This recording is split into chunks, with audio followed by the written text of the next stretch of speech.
श्री मल्लारी सप्तशती अत ध्यानम ध्यायन् मार्तण्डरूपम् अचलचलविभूकोटिसूर्यप्रकाशम् आनन्दविश्ववन्द्यं सकलजनकरं कर्मधर्मादिनाथम् अश्वबोधावरूढं परमविरलं श्रीकोटिकर्दपदर्पम् श्रीमन्मल्लारिराजं विजय जयकारं म्हाळसाकान्तसिद्धम्.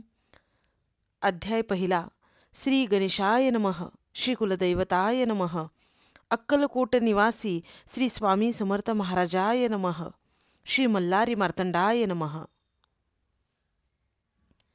जय जयाची गणनाथा तुझी या चरणी ठेवितो माथा. देव मल्लारीची कथा तुम्ही वदवावी आता. नमोती आदिशक्ती माता विश्वाची सरस्वती सकळ काव्य उत्पत्ती तिझ्या चरणाशी. करुण मन स्वामी समर्थ सकळ जनांचा गुरुनाथ. तुम्हीच करता करविता या मल्लारी सप्तशतीचे करतो मी नमस्कार. त्या माता पित्यांचे उपकार मज असती थोर दाखविले जगतयांनी. एके दिवशी दिंडोरी गुरुमाऊली बसती दरबारी पुस्ती तयांशी सेवे करी. सेवा आपल्या कुलदैवताची दादांनी दाखवली कुलदेवता. आपण सांगावे कुलदैवत सेवा कशी करावी आता सेवेकऱ्यांच्या कल्याणासाठी. गुरुमाऊली उवाच. आई साहेब पार्वती माता असे सर्वांच्या कुलदेवता. शिवशंकरा असे पिता मल्हारी मार्तंड स्वरूपात. तयाची करिता सेवा तो तत्काळ हो पावता. आशीर्वाद तयाचे मिळता सुखलाभे सेवे कर्यास. थोर ब्रह्मांड पुराणात मल्हारी कथा क्षेत्रखंडात सांगितली जी नैमिषारण्यात. सनतकुमार ऋषींनी तो अवतरला मल्हारी या संसार सागरी. कडी काळाच्या लहरी तारावया सकल जना. धरिता श्री मल्हारीचे चरण भवबंधाचे होते निवारण. अतिदुस्तर व्याधी हरण सकल स्वामी सेवे कर्याचे. थोर तो चंद्रशेखर धरिला मल्हारी अवतार. केला तयाने संहार त्या मनिमल दैत्यांचा. म्हाळसा महाकाली स्वय प्रगटली शैलजा बाळी. ती विश्वमाता अवतरली श्री मल्हारी समवेत. अवतार कथा तयांची ऐकावी तुम्ही साची. पूर्वीला आस भक्तांची श्री मल्हारी सप्तशती. कोणे एके अवसरी रम्य कैलास शिखरावरी. हिरे जडित मंदिरी महादेव शंभू वसे. आली तेथे भवानी नमस्कारीला शूल पाणी. एकांती अर्धांगी बैसोनी पुस्ती झाली शिवासी. पार्वती उवाच.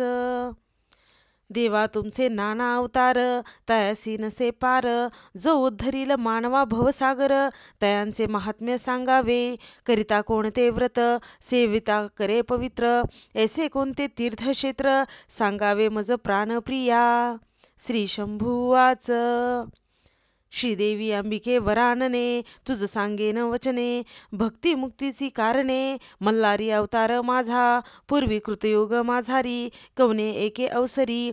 पिडले ऋषीश्वर भारी दैत्य त्रासे करोनिया. ऋषी नामे सनतकुमार जो प्रत्यक्ष ब्रह्माचा कुमार. दरिद्रे पिडले जे ऋषीवर तयांप्रती सांगत असे. सनतकुमार उवाच.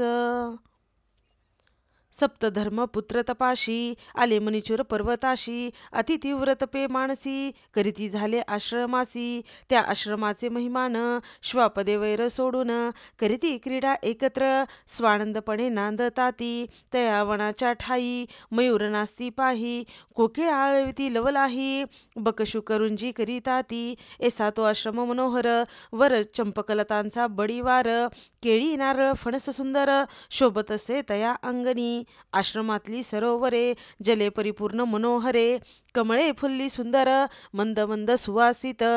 मल्ल दैत्य तेथे पर्वतावरी आला एके अवसरी. खडक झळके तयांचे करी छेदित असे वायू ते. अश्वरथ सहित राक्षस विक्राळ परिवारित. शस्त्र व्याकुळ करीत सकळ ऋषी मंडळींना. ऋषींचे आश्रम विध्वंसले अनेक वृक्ष उपटले. दैत्यांनी अत्याचार केले अति ऋषी परिवारावर. अग्निहोमाची यज्ञकुंडे आश्रमातील उदकपात्रे अनेक प्रकारचे यंत्रे मळमूत्रे अपवित्र केले. पुष्पाची वृक्षे उन्माळिली, घरे दारे विध्वंसिली, मद्यपान करीत आले, उद्ध्वस्त केले आश्रमास तये. मग ते आश्रमाची कळा भग्न झाली तये वेळा, जैसा धरणीकंप जाहला, म्लानवदनी सृष्टी सारी. ऋषेश्वरासी घोर पीडिता, कंठी पाश असे बांधिता, वापी सरोवर मध्ये बुडविता. दैत्य ते महाबाहो, तया ऋषींच्या कांता, त्यासी व्याकुळ करिता. नाशिल्या त्या पतिव्रता, मल्ल दैत्य तये वेळी. ऋषी बोलती मुनी, आता आश्रम सोडूनी, कोठे जावे आम्ही दैत्यांच्या पीडे करुनी. पूर्वी आम्ही पाप केले, त्याची फळे प्राप्त झाले. दैत्य आम्हा गांजिले, आम्ही अनाथ झालो. आता कोणासी सांगणे, कोण्या राजाशी मागणे. देव राजाही जिंके नसे, या मल्ल दैत्य राजासी. हा वृत्तांत सांगे इंद्रासी, की सांगावे ब्रह्मदेवासी. का जावे वैकुंठाशी, पुढे जावे कैलासगिरी. पीडा सांगू महादेवासी, तोच हारील दुःख राशी. ऐसे विचार करते मनाशी, दैत्य पीडित ऋषीवर. आणि कपार पर्वता जाणे, तेथे कुटुंबे अग्निहोत्रे ठेवणे. मग आम्हाला जाणे अन्यत्र साह्यासी. हे मल्हारीचे चरित्र, ब्रह्मांड पुराणी असे विचित्र. ते करुणी पवित्र, गुरुमावली कथन करी. इति श्री गुरुमावली विरचित प्राकृत भावार्थ टीका ब्रह्मांड पुराणे क्षेत्रखंडे मल्हारी सप्तशती प्रथमोध्याय. श्री कुलदैवत खंडेराव महाराज चरणार्पणमस्तु.